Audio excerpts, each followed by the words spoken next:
जय जोहार साथियों, बामसेफ द्वारा निर्मित राष्ट्रीय मूल निवासी महिला संघ के माध्यम से बड़े पैमाने पर महिलाओं में जागृति निर्माण की जा रही है।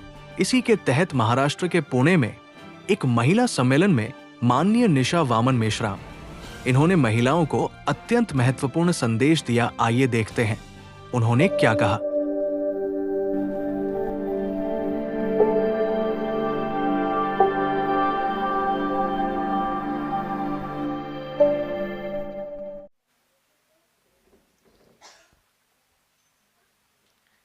जय मूल्य से साथियों, खाना नहीं खाया? खाया? तो आवाज भी आनी चाहिए ना। बोल 85। यहाँ पे नहीं आवाज आ रही है। बोल 85। ठीक है, चलिए, संतोष नहीं है लेकिन फिर भी आज राष्ट्रीय मूल निवासी महिला संघ का, भारत मुक्ति मोर्चा महिला संघ एवं सर्व सहयोगी महिला संगठन का की तरफ से महानायिका जयंती अभियान अंतर्गत राज्य स्तरीय प्रबोधन सम्मेलन, मुझे मराठी नहीं आता है लेकिन फिर भी पढ़ने का कोशिश किया। तो आज जो सम्मेलन रखा गया है, मैं मेश्राम साहब का और सभी महिलाओं आयोजक का धन्यवाद करती हूँ कि आप लोगों ने मुझे यह मंच दिया और मुझे बोलने का समय दिया। Thank you.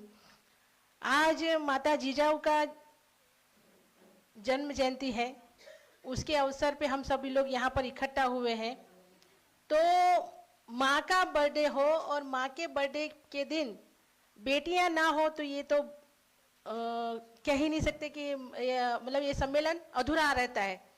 लेकिन मैंने खुद ने ही गाना बनाया था, लेकिन अभी वो मुझे याद नहीं ज़्यादा सर, कि जब माता जिजाऊ प्रेग्नेंट थी और उनकी कोख के अंदर शिवाजी महाराज थे, तो उन्होंने उनको एक गाना सुनाया था कि बेटा अभी तुझे सोना है तो सो ले, तुझे जितना भी आराम करना है वो आराम कर ले, क्योंकि तू जब जन्म लेगा और जन्म के बाद कुछ समय के बाद तेरी नींद हराम हो जाने वाली है।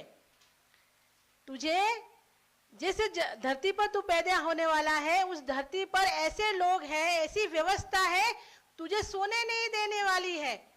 इसीलिए तुझे बहुत ही उसमें काम करना होगा, यहाँ तक कि तुझे अपना लहू बहाना होगा, तुझे अपना बलिदान देना पड़ेगा। ऐसा समय आ सकता है, इसीलिए तू अभी जितना सोना है उतना सो ले, आने वाले समय तेरे लिए खतरनाक है।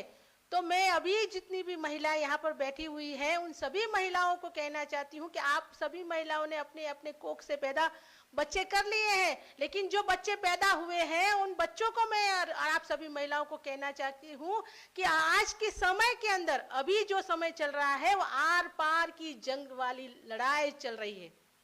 आर पार की लड़ाई चल रही है, शुरू हो चुकी है, आप लोगों को दिखाई नहीं दे रहा है। अभी जो हमारे नजरों में जो नजर आ रहा है वो आर पार की लड़ाई है।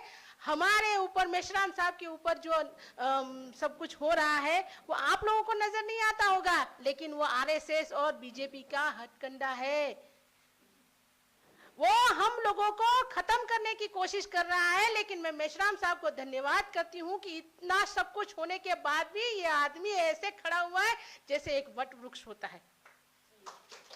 कहीं से भी उसके पत्ते हिलमिला नहीं रहे हैं, कहीं से भी उसके बाल तक ऐसे हिल नहीं रहा है कि क्या हो रहा है। सब कुछ देख ही रहे हैं, लेकिन साहब बोले सब कुछ ठीक हो जाएगा, तुम चिंता मत करो, जब तक मैं बैठा हूं तब तक कुछ भी होने वाला नहीं है। ये पूना की धरती है और पूना की धरती पर जब ज्योतिबा फूले अपना संघर्ष का समय चला रहे थे, माता ज्योतिबा फूले, सावित्रीबाई फूले जब अपना संघर्ष कर रहे थे, तभी इस पूना का एक ब्राह्मण चिंपलांकुर क्या नाम था, चिपलंकुर, जो भी हो नाम मुझे याद नहीं, लेकिन उस ब्राह्मण ने कहा था कि है ना, ये ज्योतिबा क्या इतना उछल रहा है, इतना कूद रहा है, लोगों को क्यों इतना भड़का रहा है, लोगों को क्यों तू जगा रहा है। तेरी ये जो सत्य शोधक की जो चळवळ है वो यहाँ स्वार गेट जो है पूना से बाहर नहीं जाएगी। ये पूना से बाहर तेरी शक्ति जो है वो नहीं जाएगी। जब माँ सावित्री अपने घर पे जाती है, अपनी माँ के घर पे जाती है, तो उसका भाई उसको टोकता है, उसको गाली देता है, उसको बोलता है निकल, इसको घर में क्यों घुसने दिया माँ, इसका आदमी और ये अछूतों को अपने घर पे बुलाते हैं और अछूतों की झोपड़ी में जाते हैं, उनकी गलियों में जाते हैं, उनकी बस्तियों में जाकर इनके बच्चों को पढ़ाते हैं, इनको जागरूक करते हैं, इनको निकालो घर से बाहर। तो माँ थोड़ी सी डर जाती है क्योंकि बेटे के घर में रहना पड़ रहा है, बेटी को आप बुलाया है, खिलाना पड़ रहा है। तो बेटी बोलती है कि माँ कोई बात चिंता मत कर। अच्छा भाई एक बात बता कि जब तू शादी या ब्याह में जाता है तो ये जो ब्राह्मणों की तू बात कर रहा है, वो ब्राह्मण और तुम एक ही पंगत में खाते हो, एक ही पंगत में खाते हो? तो भाई बोलता है ऐसे कैसे हो सकता है, वो ब्राह्मण बड़े आदमी, हम लोग तो माली समाज के। तो मतलब तू माली समाज का है, फिर भी तुझे एक पंगत में बैठ के खाना नहीं खिलाते। मैं जिनके यहाँ पर लोगों को पढ़ाने के लिए जाती हूँ उनके साथ में तो कैसा व्यवहार होता है। तुम तो चतुर्वर्ग 4 वर्णों में आते हो, तुम शूद्र हो, तो भी तुम्हारे साथ में बैठ के ये लोग नहीं खाते हैं। तो ये जो तो पंचम लोग हैं उनको मैं उद्धार कर रही हूँ, उनको पढ़ लिख कर उनको आगे बढ़ा रही हूँ, तो उसमें तुझे क्या प्रॉब्लम हो रहा है? तुझे तो इसमें कोई अहंकार नजर आना नहीं चाहिए, तुझे इसको गलत नहीं मानना चाहिए। फिर माता सावित्रीबाई फुले अपने पति ज्योतिबा फुले को लेटर लिखती है, पत्र लिखती है, और पत्र में लिखती है मेरे प्यारे पति जी, मतलब उन्होंने जो भी उस वक्त लिखा होगा, लेकिन मुझे ऐसा मतलब मैंने पढ़ा है कि फुले जी, जिस ज्योत को आपने जलाया है, जिस आग को आपने जलाया है, सत्य शोधक की जो आग तुमने जलाई है, वो आग जो है पुणे से यहाँ पे सातारा तक पहुंच गई है। जो आप सत्य शोधक समाज की जो आग आपने जलाई है वो पुणे से सातारा तक पहुंच गई है। तो इतना खुशी हो रही है कि आपने जो अच्छा काम करो यहाँ तक बढ़ गया है।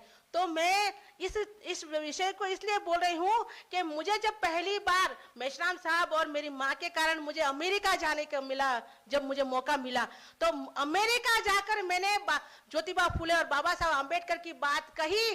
तब मैंने ये चिपलूंकर, जो नाम अभी मुझे मुंह में नहीं आ रहा है, उस ब्राह्मण का मैं याद भी नहीं करना चाहती हूँ, लेना भी नहीं चाहती, उसको वहां जाकर कहा कि तू तो कह रहा था कि स्वार गेट से बाहर तेरी विचारधारा नहीं पहुंचेगी। मैंने निशरा मेश्राम ने अमेरिका में जाकर इस आग को फैलाया हुआ है। तो मैं अपनी बहनों को, अपनी माँ को, अपनी जितनी बहनें हैं उन सभी को कहना चाहती हूँ, यहाँ भाई लोग भी बैठे हुए हैं, भाइयों को भी मैं कहना चाहती हूँ कि मेश्राम साहब ने जो आग जलाई है, जो क्रांति की आग जलाई है, उस आग हम कोई मतलब ऐसी कोई आग लेके तो नहीं घूम रहे, लेकिन विचारधारा की जो आग है, हमें सिर्फ उस विचारधारा की आग को घर घर तक लगा के जलाना होगा, लोगों को विचारों को फैलाना होगा। आप सभी को मैं कहना चाहती हूँ कि ज्योतिबा फुले जब थे तभी हमारे लोग कहते थे, ज्योतिबा फुले कहते थे कि ये अंग्रेज जब तक भारत के अंदर है, जब तक भारत के अंदर अंग्रेज है तब तक हम शूद्र और अति शूद्रों को आजादी ले लेनी चाहिए, नहीं तो हमको दूर तक आजादी मिलने वाली नहीं है। तो मैं भाइयों तथा बहनों, आप लोगों को मैं कहना चाहती हूँ, जब तक मेश्राम साहब अभी जीवित है, मैं तो कहती हूँ हम सभी की उम्र मेश्राम साहब को लग जाए, लेकिन जब तक मेश्राम साहब जीवित है, हमको भी इन ब्राह्मणवादी, इन मनुवादियों से और आरएसएस और बीजेपी के लोगों से हमको अपनी आजादी ले लेनी चाहिए, नहीं तो दूर दूर तक हमको कोई गुलामी से आजाद करने वाला दिख नहीं रहा है। भाइयों तथा बहनों, अभी ईवीएम हमारा शत्रु है। ईवीएम को हमको हटाने के लिए मेश्राम साहब ने अभी 70 दिन की यात्रा शुरू करने वाले हैं। तो ये लड़ाई सिर्फ मेश्राम साहब की नहीं है, ये लड़ाई सिर्फ हम यहाँ पर बैठे हुए लोगों की नहीं है, ये पूरे भारत के मूल निवासियों की लड़ाई है।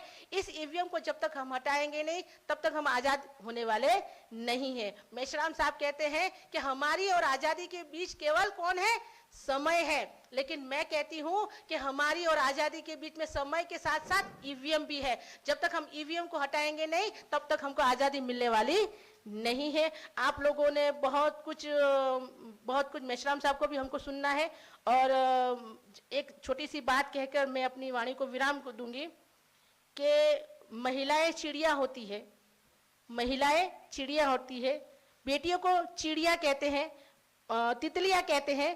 तो मैं आप लोगों को कहना चाहती हूँ कि हमारी बेटियों को आप तितली या क्या बोलते हैं, चिड़िया मत कहिए, हमारी बेटियों को आप मधुमक्खियां बनाइए, हमारी बेटियों को मधुमक्खियां बनाइए। अगर हम चिड़िया या तितलियां बनाएंगे तो उसको कोई भी नोचने के लिए, पकड़ने के लिए हर कोई आगे आएगा। अगर हमारी बेटी अगर मधुमक्खी होगी, हम अगर मधुमक्खी होगी, तो हमारे तरफ एक बार भी नजर डालने के लिए लोग हमको डरेंगे। आप लोगों को मैं इतना ही कहूंगी, और एक बात कहूंगी कि हमको कभी भी कैंडल मार्च नहीं निकालना होगा, हमें सैंडल मार्च निकालना होगा, हमको बेलन मार्च निकालना होगा, तभी हमको न्याय मिलेगा। राजनीति में हमको दखल देनी है। सभी महिलाएं बोलती है राजनीति नहीं जाना चाहिए, राजनीति में जाना ही है। सिर्फ मायावती तक का अधिकार नहीं है, ना ही इंदिरा गांधी तक ये अधिकार नहीं बाकी रखना चाहिए। हमको पीएम तक बनने का अधिकार हमारा है, ये अधिकार हमको लेना होगा। हम सभी नायिका और यहाँ पर जितनी भी महिलाएं बैठी हुई है, हम मेश्राम साहब के नेतृत्व में हम इस देश के नायक बनेंगे। आप लोगों ने मुझे सुना, बोलने का मौका दिया। धन्यवाद। जय भीम, जय मूल्यवान साथियों।